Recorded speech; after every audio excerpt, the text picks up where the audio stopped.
So the San Jose Mother's Milk Bank has been around since 1974 as a nonprofit entity, and that was the time period when milk banking was not very well known.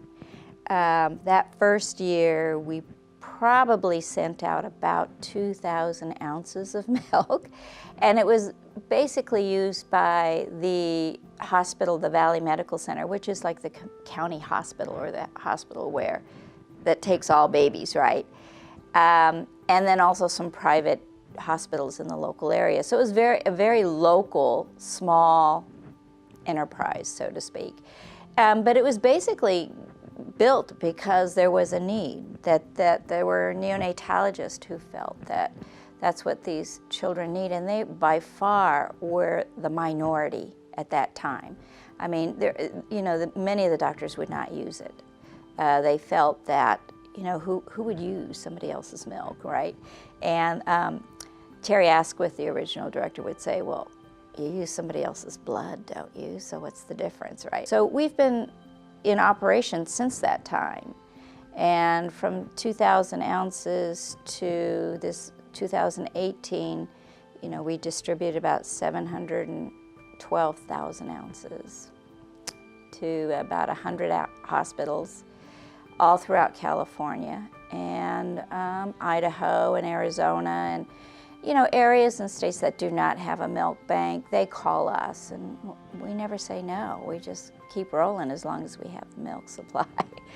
So it's been a pleasure doing that for many years.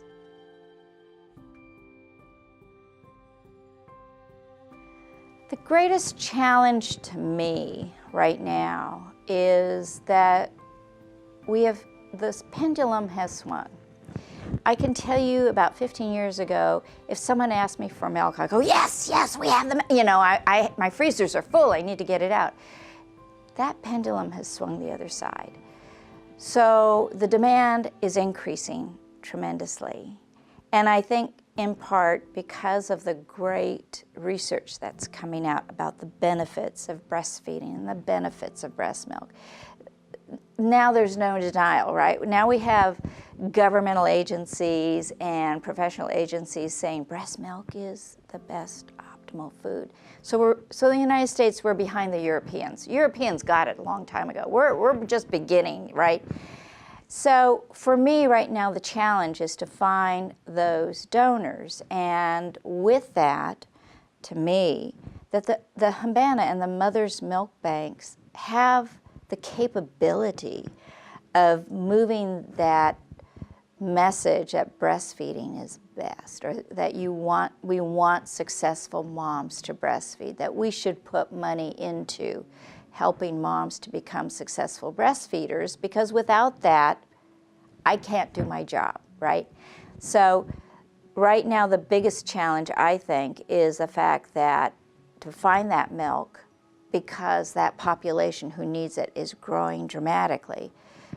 Just this week, TRICARE, which is the huge U.S. military insurance company, has approved donor milk. It's a huge win for Humbana banks. On the other side, I can see a tsunami wave of demand coming in, and we're not ready, we're just now beginning to get the word out that we need more milk. It's important for infants to have breast milk because we know it's the most optimal food. We also know that mothers come in all forms in the United States and all over the world. So we have mothers who are dying because of morbidity and mortality. And we have infants that are born too soon, right? And sometimes they're not in the best situation. So donor milk is really important. And because we want those babies whose mothers are on opioids, for example, that they get some type of human milk. And right now, obviously, the mothers are told not to breastfeed. So we have to challenge ourselves to make sure that those infants get the most optimal food. In California right now, it's fascinating that the largest population of mothers and families that are getting milk from us is the outpatient. And, you know, Humana has traditionally been NICU, you know, preterm infants. And in fact, in California, we have a lot of need for the graduates of NICUs that are not transitioning to formula, or the mother's supply is dwindling, or whatever reason. And also we have a lot of young mothers who are mastectomy patients and don't have breasts to provide milk. And they should be able to access donor milk. This milk bank, about 4 years ago, developed what we called a milk drive. It's very unique, and we took the idea from blood banks who do blood drives. And so we will go to different cities, and last year we went to, my gosh, we went to 40 different cities. And we would set up a little shop in a small room and invite lactation consultants from the hospitals nearby and the WIC, and anybody that has to do anything about services for babies and moms to come and have fun. And we will announce that we're accepting donors at the same time. So it's kind of fun. It's an event that moms come, they get refreshments, there's a raffle for really cute little prizes, I would say, and meet the lactation consultants and get free advice right there. And to meet other moms who are breastfeeding in her community. Now that we are anticipating the analyzer, you know, I think we'll have another tool to determine which milk would be most advantageous in the NICU population versus our older kids that we serve.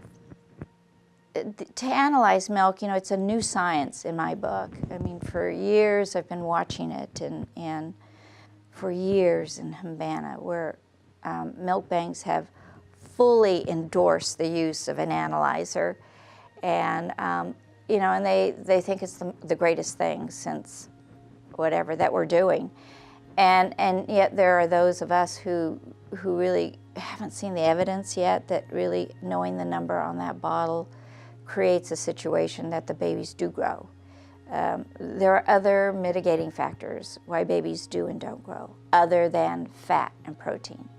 However, I think internally for the milk banks, you know, it's a potential ability just to know what you're sending out there, right? I think some of the other milk banks have come up with some innovative ways of point fortifying normal milk. And I know in Europe they've been doing that for years.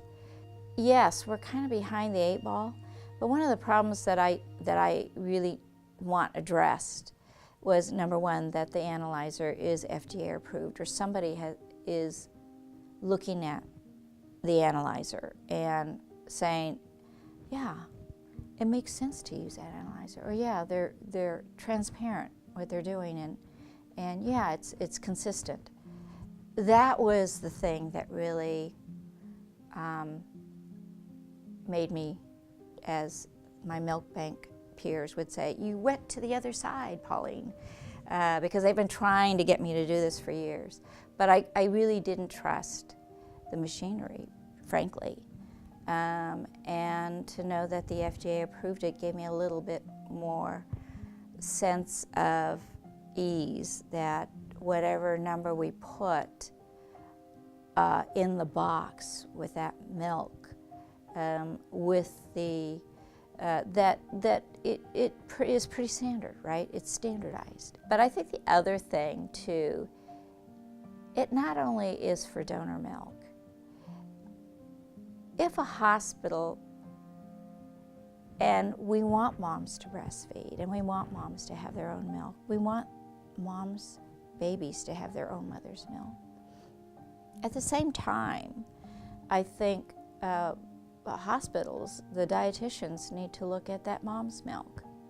And because we know it vacillates tremendously during the day, We don't know why biologically, but it vacillates during the day. And some moms' milk is low, but the babies grow, and some moms' milk is extremely high, and the babies don't grow. But to have that ability to say, well, this is the marker for this mom, right? That it might give them a little bit more edge to figure out why that baby isn't growing. So I think the scientific evidence, it's kind of there. It's not quite there yet in the United States. We haven't really fully taken that as gospel. But I think it's something new that we